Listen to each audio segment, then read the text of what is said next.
This is a video all about narrative structure. This is AQA English Language, Paper 1, Question 3, GCSE level.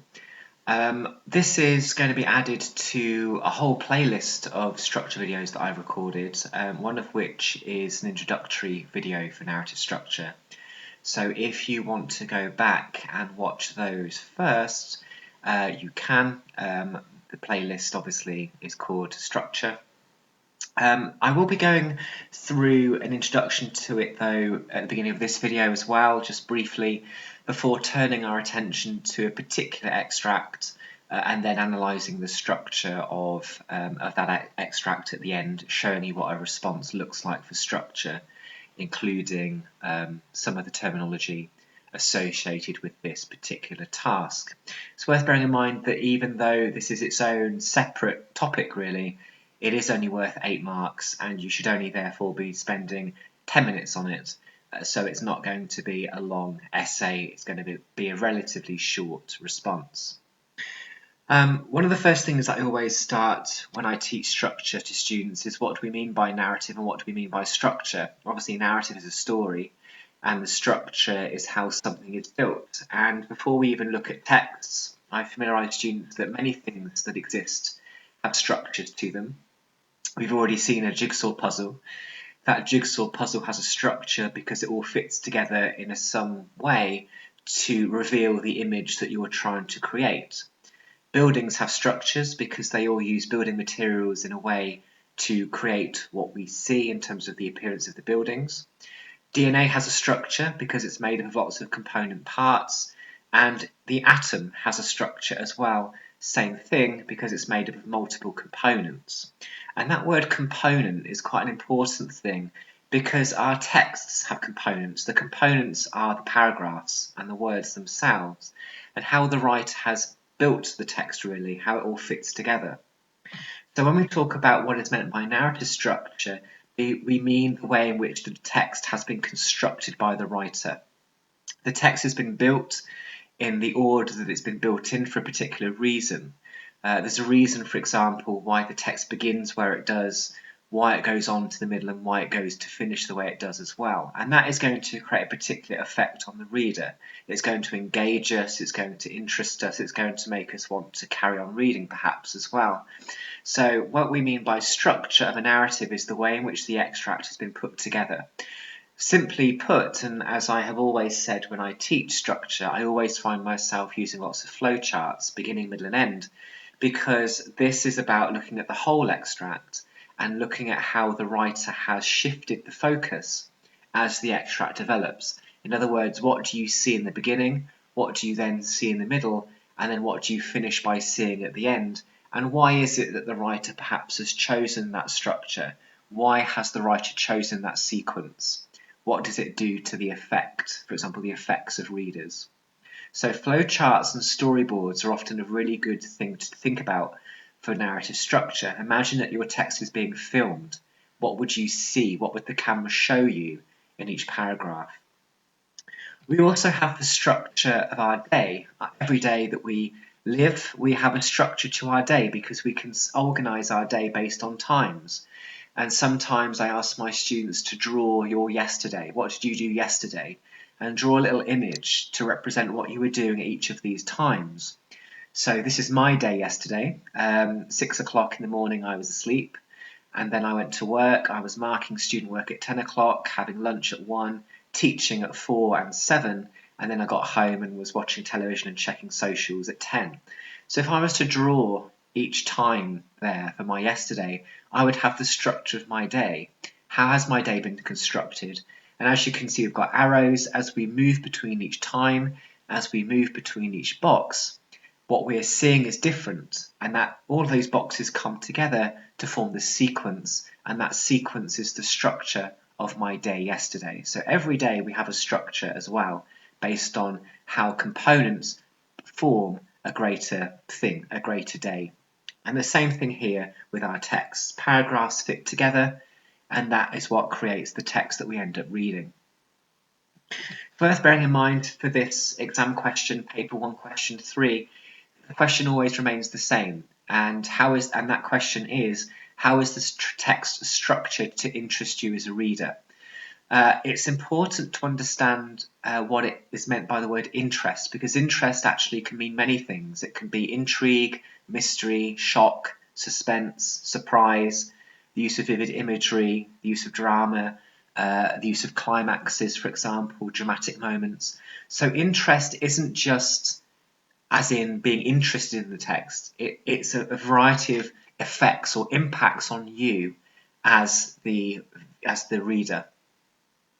And then underneath the question we have 3 bullet points. I always really ignore the 3rd bullet point. I find it not very useful for students. It's not very helpful. And I always use the first 2 bullet points because that can help students structure their answer. For this question, I would suggest students write 2 paragraphs. The first paragraph is about the beginning of the text, as demonstrated by that first bullet point there. And then their second paragraph is something that happens after that, either in the middle or at the end. And therefore, you're talking about developing, you're talking about the sequence of the text, beginning, middle, end. It's really answering that second bullet point. How does the focus change as the source develops? Well, that's what you're doing by structuring your response in this way. I also say to students that it's worth reminding yourself that for those of you who are film and media fans, then it's sometimes useful to imagine that this extract is being filmed.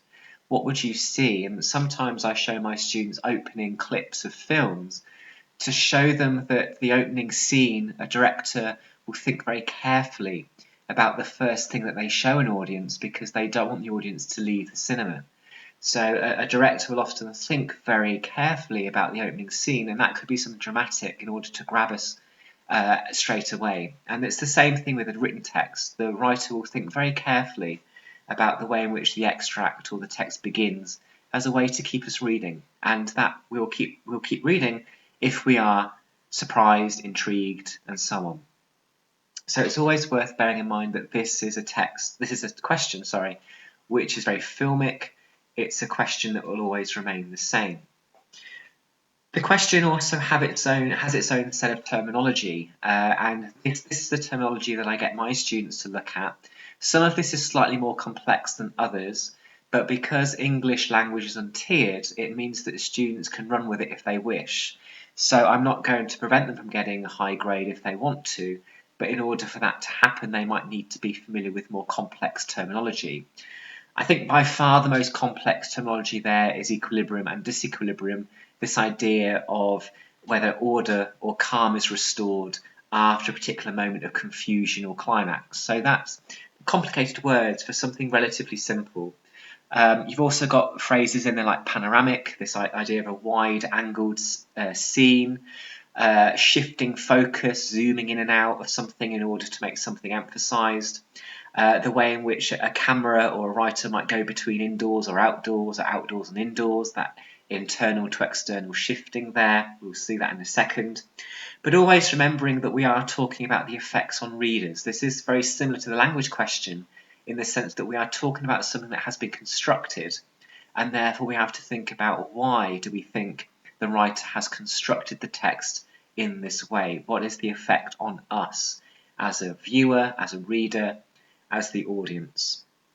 So I always say to students, if you're going to revise structure effectively for the exam, going into the exam knowing this terminology is often useful because you'll be referring to some of it in every response. So in order to practice structure, that kind of finishes the introductory part of structure again, kind of like the refresh, because it has been a while since I've done a structure video. I'm now going to share with you a small extract that I use with my students in order to practice structure.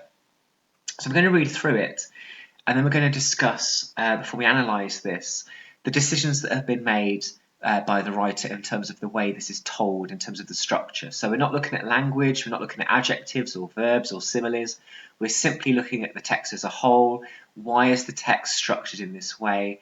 Why has this order or sequence of events been chosen? So the extract starts with a very simple, short sentence: a siren could be heard in the distance. The skyline of the city stretched into the distance until it was obscured by mist. There, the boundary between land and sky became blurred, buildings becoming shadows in the curtain of fog. Here, though, the skyscrapers are glassy, their outlines well defined and sharp, as if they could pierce the sky. Thousands of windows glance out, revealing nothing of the lives that inhabit them.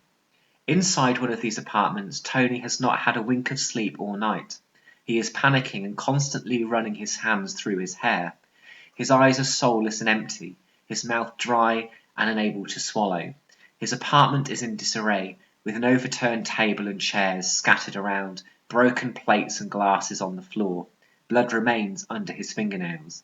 A siren could be heard in the distance.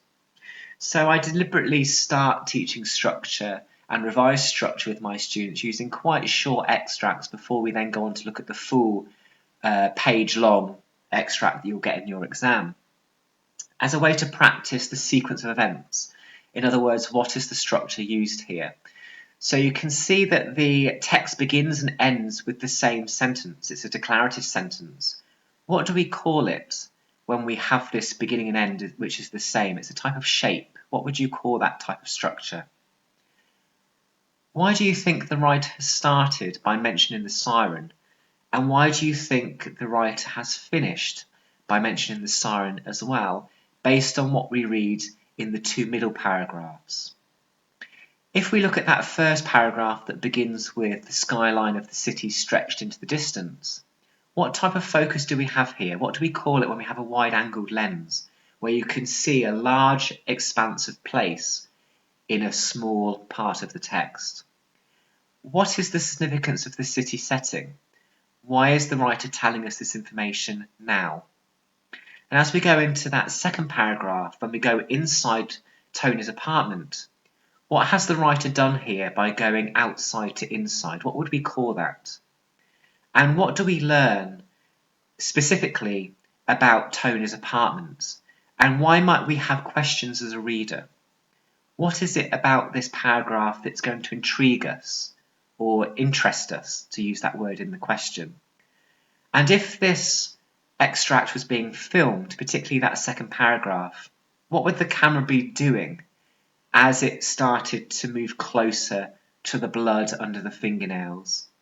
And why is that detail particularly important, maybe, in terms of how this text grabs us? So all of these answers to these questions are important to understand why the writer might have structured the text in this way. You might want to pause this video now in order to ask yourself or others answers to these questions before we go in to talk about the specifics. So talking about this extract then, and as you know, if any of you have watched a number of my videos, you know I'm a fan of colour coding.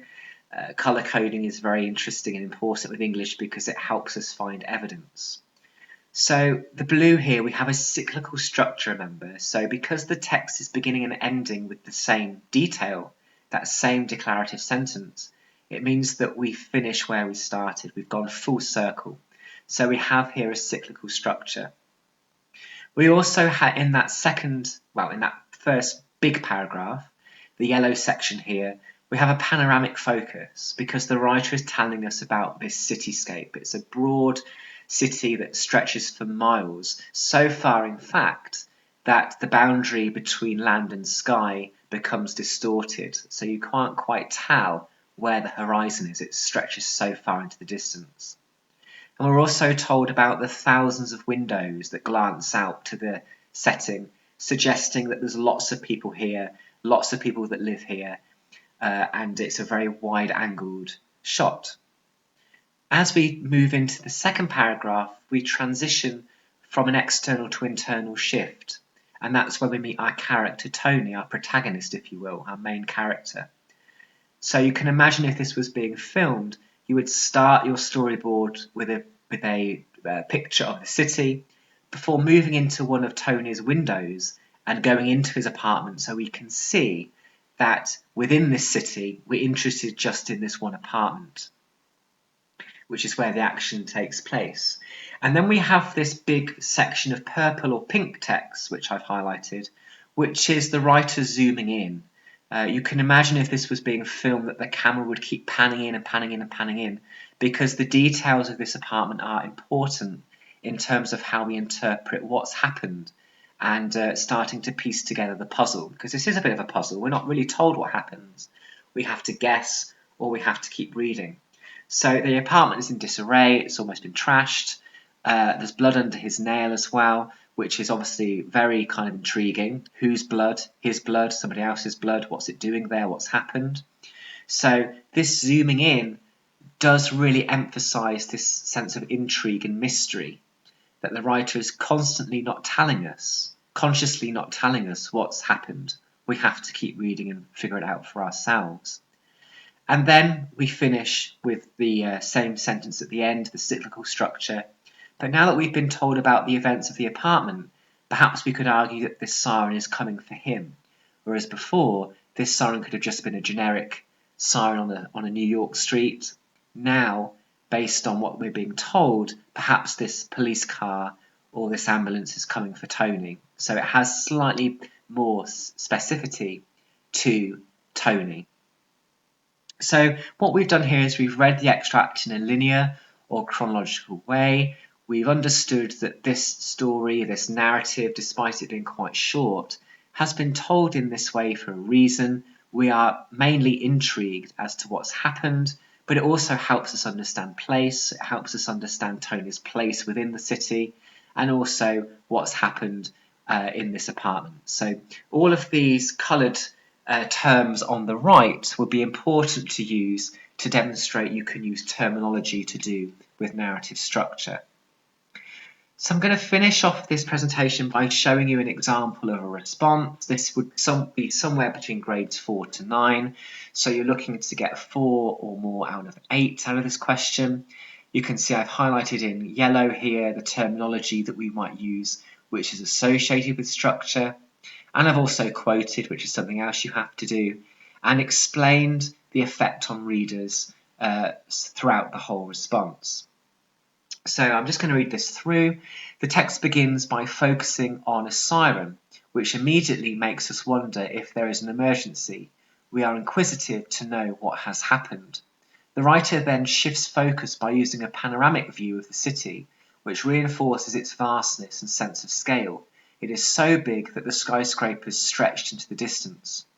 The siren and the city have connotations of chaos and lots of people milling around.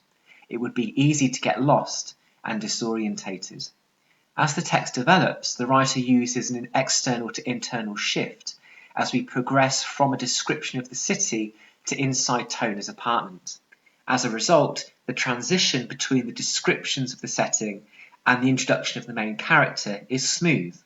Despite the thousands of windows and people in the city, we are only interested in Tony.